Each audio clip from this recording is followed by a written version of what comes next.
Skipping Through Theatre podcast with Nathan and Maddie.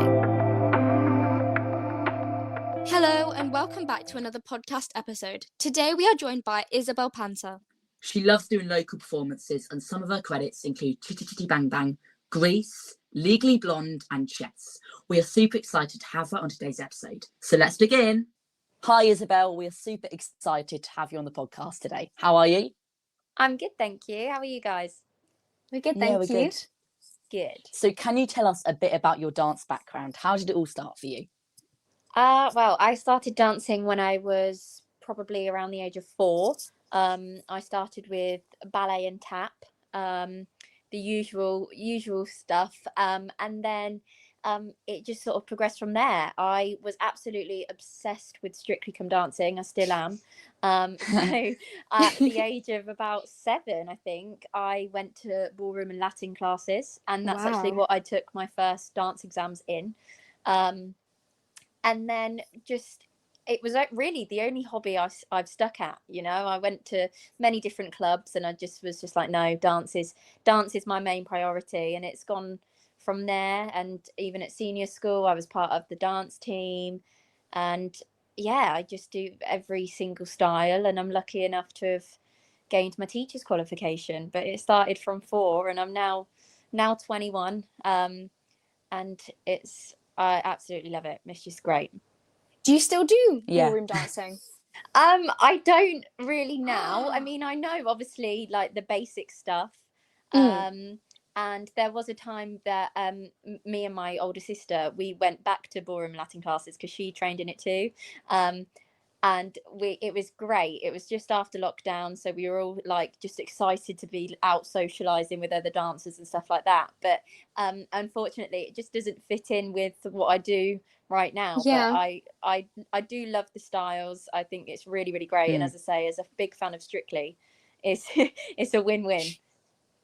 Yes. Have you always been like drawn to musical theatre? Like, what influenced you to get into it? So I always been interested in it. Absolutely. When I was younger, we would always go and see different musicals as a family, and I used to just be so fascinated with it all. You know, how all of the cast and all the ensemble know all these big dance numbers and everything like that. I've always loved singing. I did like the school talent show when I was like in year 3, and I sang a duet with my best friend, and it's always been something there.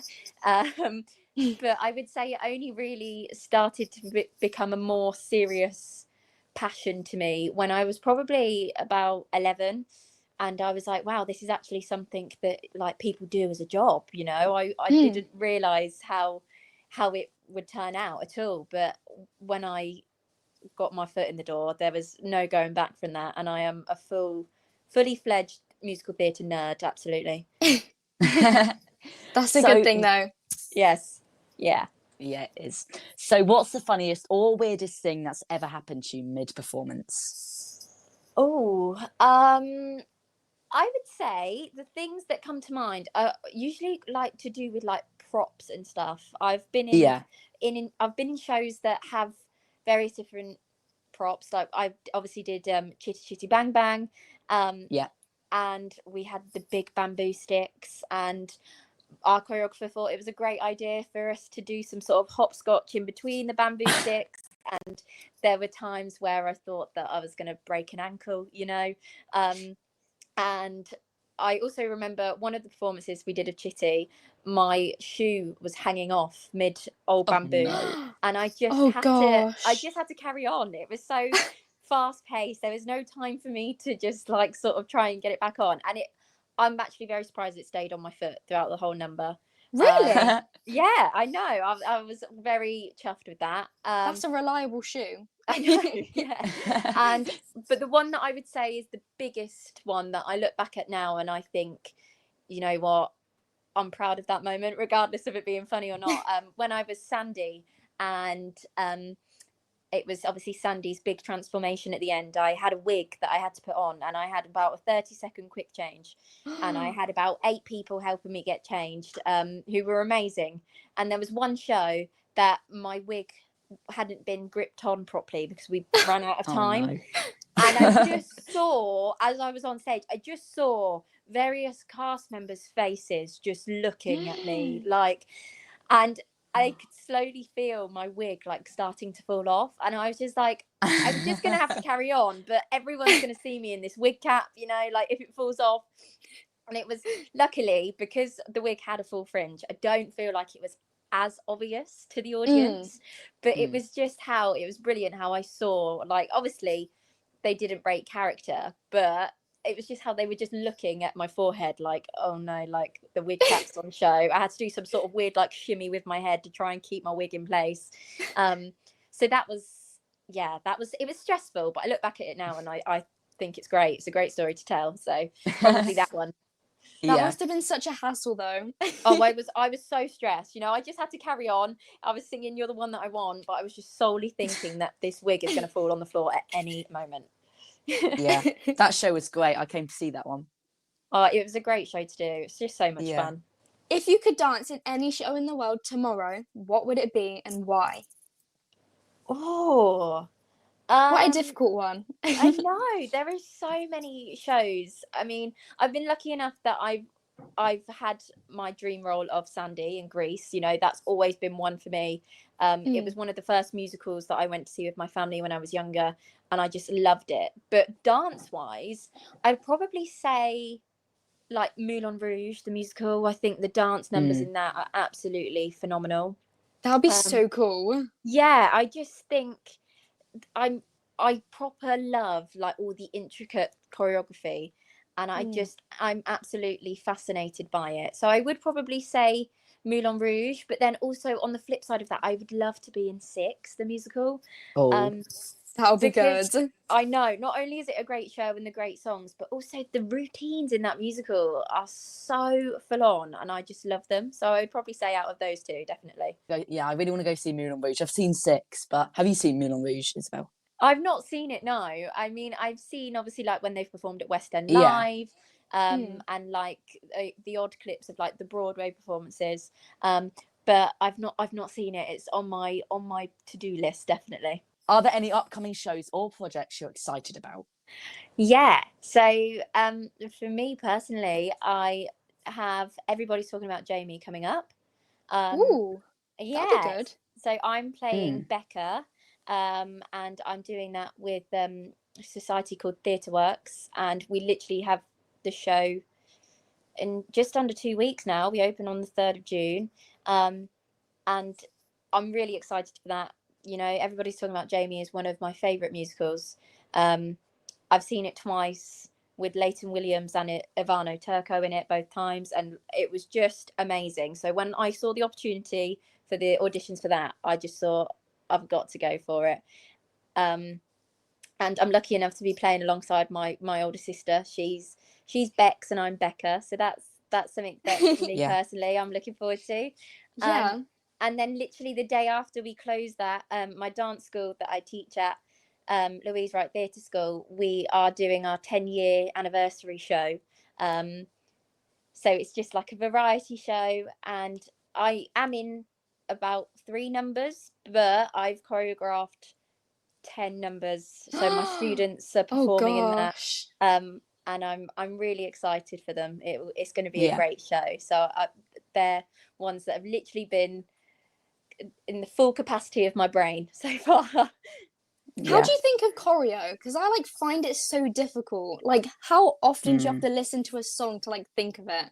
Well, it differs really. I can sometimes have a song and I literally can choreograph it in one day, and I'm like, yeah, absolutely.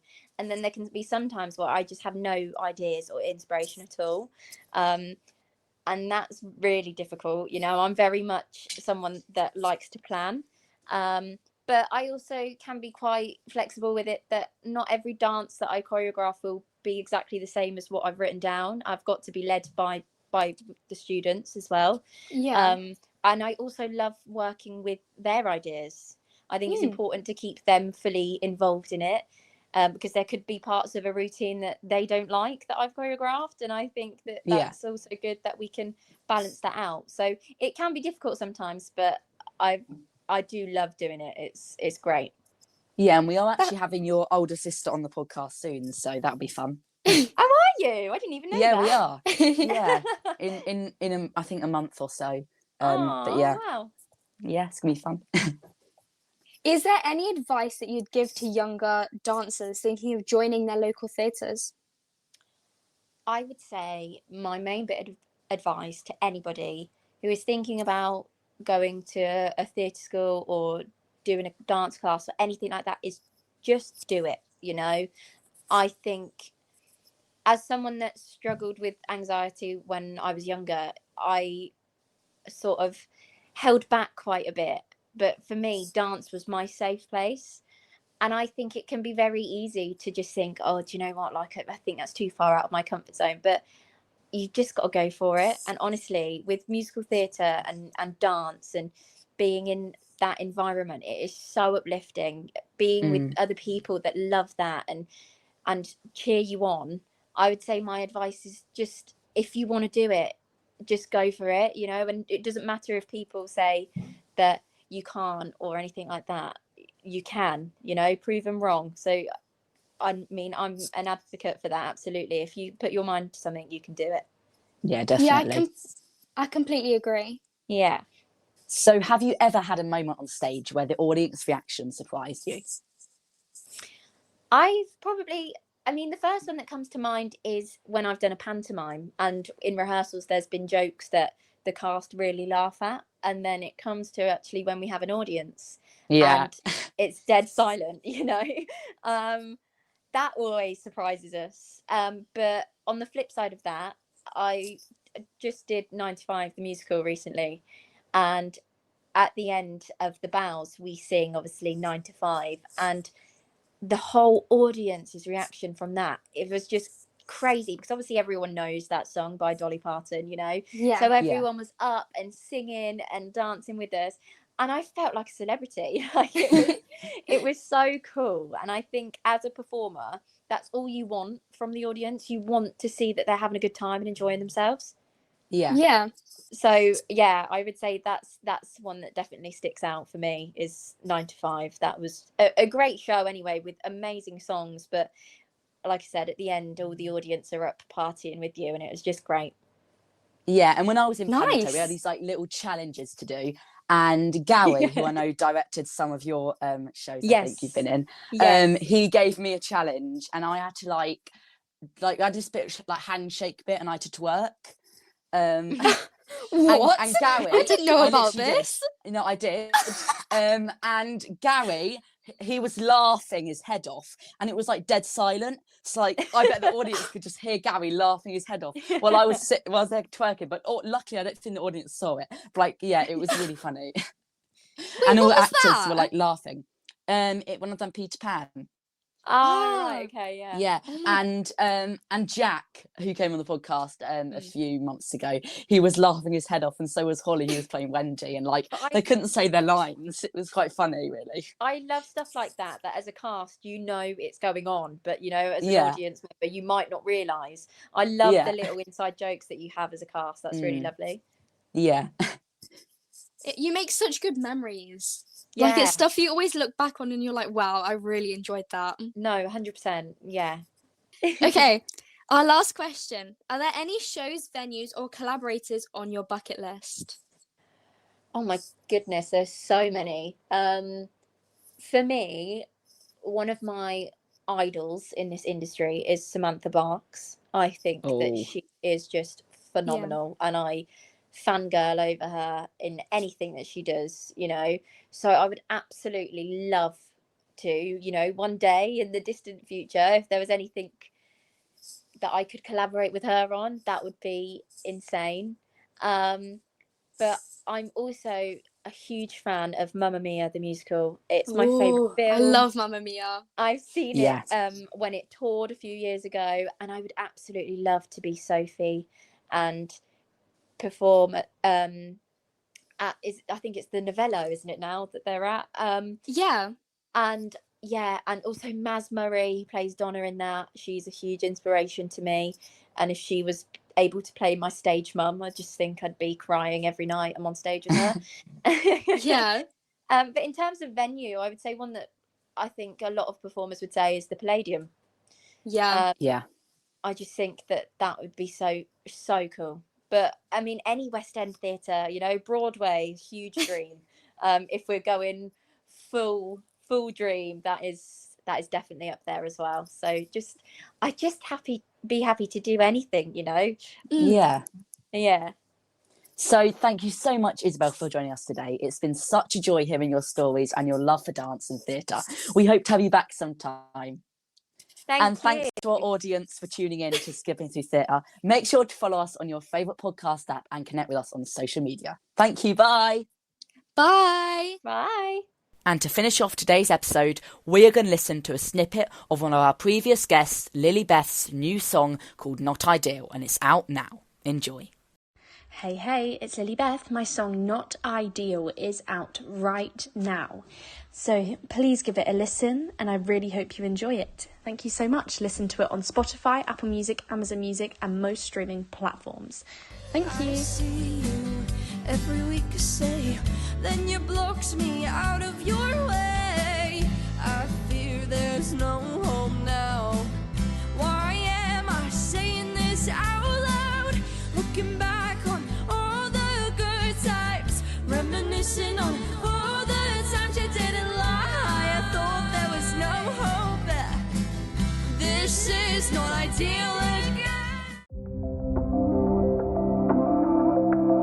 Skipping Through Theatre podcast with Nathan and Maddie.